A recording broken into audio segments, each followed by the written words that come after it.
Eram 13 tripulantes, todos os holandeses. Morreram 2, os sobreviventes falam em dificuldades na aterragem devido ao mau tempo. O vento era forte. Terá sido uma rajada que desequilibrou o avião, fazendo com que a asa batesse no chão. Nós fomos ouvir as explicações da tripulação. O comandante von Staveren e o copiloto Clement Koft, os homens mais procurados esta tarde em Faro. Do hospital vieram para um hotel da cidade com ferimentos ligeiros, forte escolta médica e policial, mas traziam sobretudo ordens para não falar do acidente que sofreu o avião que pilotavam. Portuguese television, would you like to say something about the accident? No. What's happened? Nothing. No. It's a natural É causa natural ou é romano? Nada. Eu não sei. Não, nada. Não quer adiantar mais alguma coisa? Nada. Dizer alguma coisa à sua família? Não, Say nada. Anything?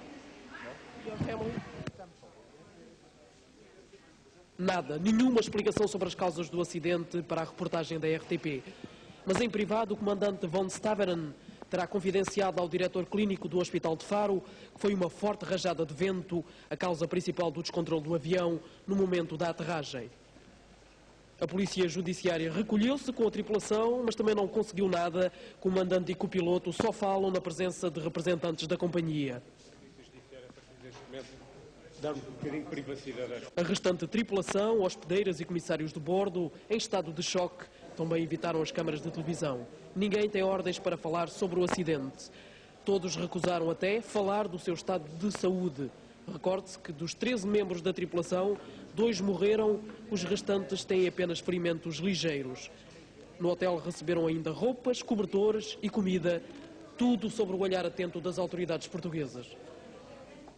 O que é certo é que quando o acidente ocorreu estava no ar um aviso de situação perigosa na região de informação de voo, que abrange também a região algarvia.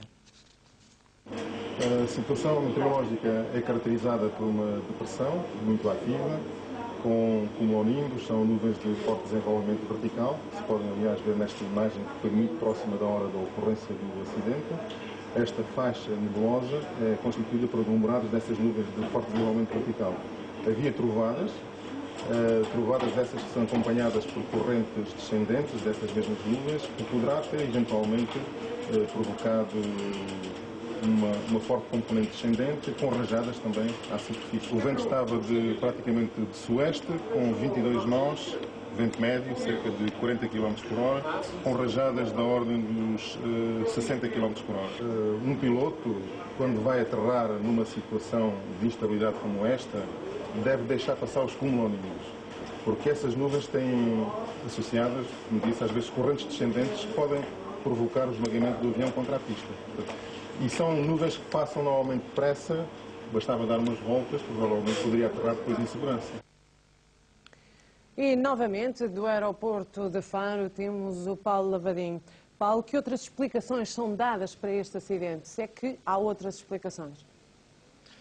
Quem levantar ou pousar nesta altura no aeroporto de Faro terá a oportunidade de ver através da vigia do aparelho em que viaja a carcaça do DC-10 da companhia holandesa que se despenhou aqui esta manhã. É o movimento de aviões que lá fora se sucede desde que a pista foi considerada operacional desde as 19 horas. E eram 19h51 quando o primeiro aparelho aterrou aqui no aeroporto de Faro, depois do acidente desta manhã. Isto enquanto aqui no interior das instalações do aeroporto continua reunida a comissão de inquérito, nomeada para tentar apurar as causas deste acidente.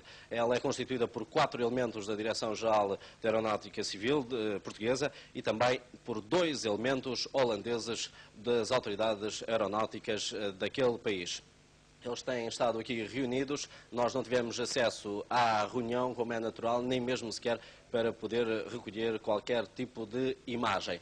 Contudo, foi possível saber que as caixas negras do aparelho serão analisadas em breve em 2 laboratórios especializados, um em Inglaterra e outro nos Estados Unidos. E não serão aqui em Portugal feitas essas análises porque as caixas estão bastante danificadas. Caso contrário, haveria alguma possibilidade, segundo conseguimos saber, de fazer essa leitura das gravações das caixas negras do aparelho aparelho aqui no nosso país. Entretanto, os últimos números dizem que são pelo menos 54 mortos que resultaram deste acidente. No entanto, para confirmar este e outros números, para além de nos poder serem divulgados outros elementos sobre este acidente, o jornalista Paulo Bastos tem junto a si, num outro posto de reportagem aqui em direto no aeroporto, precisamente o diretor Carlos Ceruca Salgado.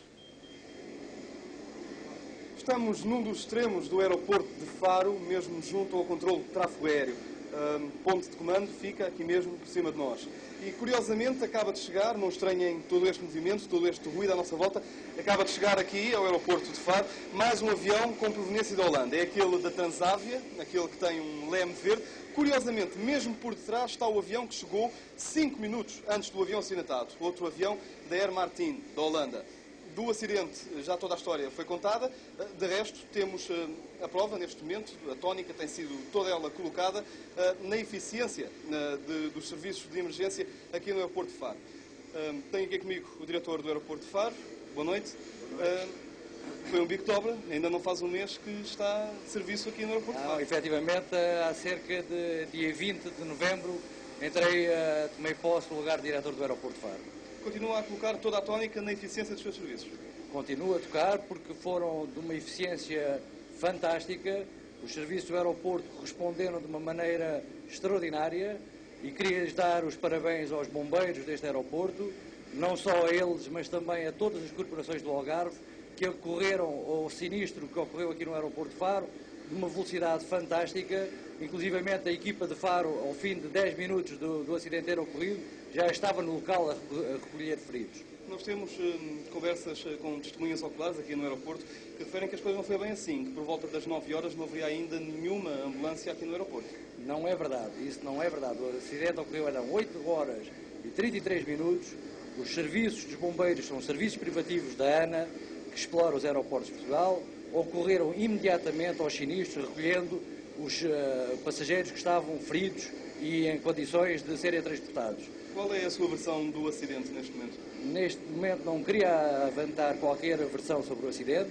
Existe uma comissão de inquérito nomeada pelo Ministério das Obras Públicas e das Comunicações, que foi montada e que está neste momento a operar no aeroporto de Faro e está a averiguar as caixas negras. Já apurou várias pistas, ao que sabemos.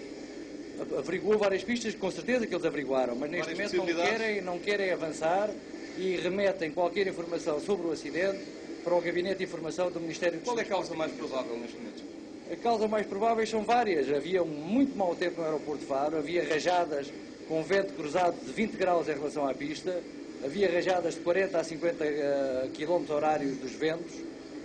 Possivelmente essas são as grandes... E havia um grande temporal no aeroporto de Faro. Mas essas são umas causas próximas, é capaz de haver outras. Põe de lado quaisquer responsabilidades do aeroporto de Faro? Da parte do aeroporto de Faro e da parte da ANAEP, que é a empresa exploradora dos aeroportos, neste momento eu ponho de parte qualquer responsabilidade destas entidades. Paulo Bastos. Não Bastos. podia ter sido evitado se o aeroporto de Faro tivesse um sistema de navegação via rádio, um ILS? Negativo. O aeroporto de Faro, como sabe, tem 27 anos de idade, já tiveram condições de muito mau tempo no aeroporto de Faro e os aviões sempre aterraram aqui. Os acidentes sucedem-se, é como nas estradas, umas vezes os carros são bons e também eles há acidentes. Aqui aconteceu hoje, para azar de Portugal e para azar do aeroporto de Faro. E para azar do Algarve? E para azar, inclusivamente, do Algarve. Mas, repito, as condições oferecidas pelo aeroporto de Faro são perfeitas, todas as condições de radioajudas a operar no aeroporto de Faro são impecáveis, e não há razão nenhuma por parte das autoridades aeroportuárias para que o acidente se tivesse dado. Nós oferecemos as condições todas e elas estão a trabalhar a 100%. Os pilotos da companhia acidentada continuam a merecer-lhe toda a confiança, depois de ser já o segundo acidente este ano com esta companhia, a Air Martin? Com certeza. A Martinair é uma empresa que já opera há alguns anos no Algarve, mantém toda a credibilidade como empresa e como pilotos e como aviões que operam aqui. Certo. É tudo por agora. Foi o Paulo Bastos. Bom, e nós vamos ficar por aqui, isto enquanto os aviões continuam a levantar e a aterrar aqui no aeroporto de Faro, como suponho será possível vermos neste momento através das imagens. São aviões constantemente a levantar e a aterrar. É natural, o aeroporto esteve encerrado durante várias horas, desde as 8h30 desta manhã, quando se verificou o acidente com o DC-10 da companhia holandesa. Foi o Paulo Lavadinho e o Paulo Bastos, em direto do aeroporto de Faro.